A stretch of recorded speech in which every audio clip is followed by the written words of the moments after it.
Hi hello ಎಲ್ಲರಿಗೆ ನಮಸ್ಕಾರ. ಇವತ್ತು ನಾವು ಕಾಂಜಂಗಾಡಿನ ಆನಂದ ಆಶ್ರಮಕ್ಕೆ ಬಂದಿದ್ದೇವೆ. ಈ ನಿತ್ಯಾನಂದ ಆಶ್ರಮ ಕಾಸರಗೋಡು ಜಿಲ್ಲೆಯ ಕಾಂಜಂಗಾಡಿನಿಂದ ಸುಮಾರು 1.5 ಕಿಲೋಮೀಟರಷ್ಟು ದೂರದಲ್ಲಿದೆ. ಹೊಸದುರ್ಗದ ಹತ್ತಿರ ಆಗ್ತದೆ. ನೋಡಿ, ಇದು ನಿತ್ಯಾನಂದ ಸ್ವಾಮಿ ದೇವಸ್ಥಾನ. ಇಲ್ಲಿ 12 ಗಂಟೆಗೆ ಪೂಜೆ ಆಗ್ತದೆ. ನಾವು ಬರುವಾಗ ಸ್ವಲ್ಪ ಲೇಟ್ ಆಗಿತ್ತು, ಆಗ ಪೂಜೆ ಆಗಿತ್ತಿಲ್ಲಿ. ಈಗ ಕೆಳಗೆ ಜನಾನಂದ ಸ್ವಾಮೀಜಿಯವರಲ್ಲಿ ಪೂಜೆ ಆಗ್ತಾ ಉಂಟು. ಇಲ್ಲಿ ಕೈ ಮುಗಿದು ಅಲ್ಲಿ ಹೋಗುವ. ಇದು ನೋಡಿ ನಿತ್ಯಾನಂದ ಸ್ವಾಮೀಜಿಯವರ ಪಾದ.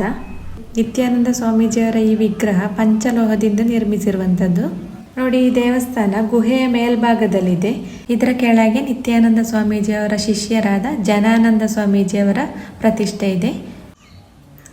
ಇಲ್ಲಿ ಮೇಲೆ ಪೂಜೆ ಆದ ಮೇಲೆ ಕೆಳಗೆ ಇವರ ಶಿಷ್ಯರಾದ ಜನಾನಂದ ಸ್ವಾಮೀಜಿಯವರಲ್ಲಿ ಪೂಜೆ ಮಾಡ್ತಾರೆ.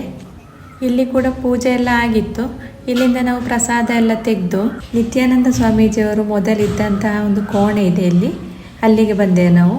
ಇಲ್ಲಿ ನಿತ್ಯಾನಂದ ಸ್ವಾಮೀಜಿಯವರು ಉಪಯೋಗಿಸ್ತಿದ್ದಂತಹ ವಸ್ತುಗಳೆಲ್ಲ ಇದೆ, ಹಳೆ ಕಾಲದ್ದು. ಅವರ ಫೋಟೋಗಳಿದೆ, ಮತ್ತು ಅವರು ಮಲ್ಕೊಂಡ ಬೆಡ್ ಇದೆ, ಮಂಚ ಇದೆ. ಮತ್ತು ನೋಡಿ, ಜನಾನಂದ ಸ್ವಾಮೀಜಿಯವರ ಫೋಟೋಗಳಿದೆ.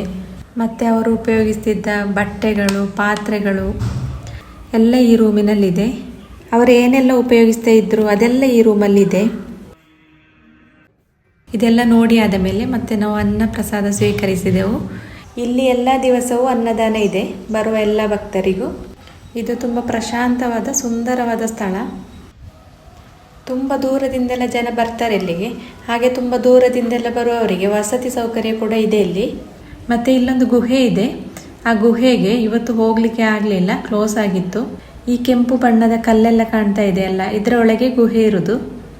ಇದರ ಮೇಲ್ಭಾಗದಲ್ಲಿ ಸ್ವಾಮೀಜಿಯವರ ಮಂದಿರ ಇರುವುದು. ಕೆಳಗಿಂದ ನೋಡಿದರೆ ಕಾಣ್ತದೆ ನೋಡಿ ಮಂದಿರ. ಕಾಂಜಂಗಾಡು ಕಳೆದು ಹೊಸದುರ್ಗದಿಂದ 1/2 ಕಿಲೋಮೀಟರ್ ಇರುವುದು ಇಲ್ಲಿಗೆ. ಕಾಂಜಂಗಾಡಿಗೆ ಯಾರಾದರೂ ಬಂದರೆ ಬನ್ನಿ ಇಲ್ಲಿ ಒಮ್ಮೆ ಆನಂದಾಶ್ರಮಕ್ಕೆ. ತುಂಬ ಸುಂದರವಾದ ಸ್ಥಳ ಇದು. ನೋಡಿ, ಇದರ ಹೊರಗಡೆ ಎಲ್ಲ ಗಾರ್ಡನ್ ಇದೆ, ತುಂಬ ಚೆನ್ನಾಗಿದೆ. ಮತ್ತು ಇಲ್ಲೊಂದು ಕೆರೆ ಇದೆ, ಮೀನು ಕೂಡ ಇದೆ ನೋಡಿ. ಈ ಕಾಂಜಂಗಾಡಲ್ಲಿ ಇರುವ ಆಶ್ರಮದ ಹಾಗೆ ಮುಂಬೈಯಲ್ಲಿ ಗಣೇಶ್ಪುರಿ ಎನ್ನುವ ಸ್ಥಳದಲ್ಲಿ ಕೂಡ ಇದೇ ಥರ ಒಂದು ಆಶ್ರಮ ಇದೆ.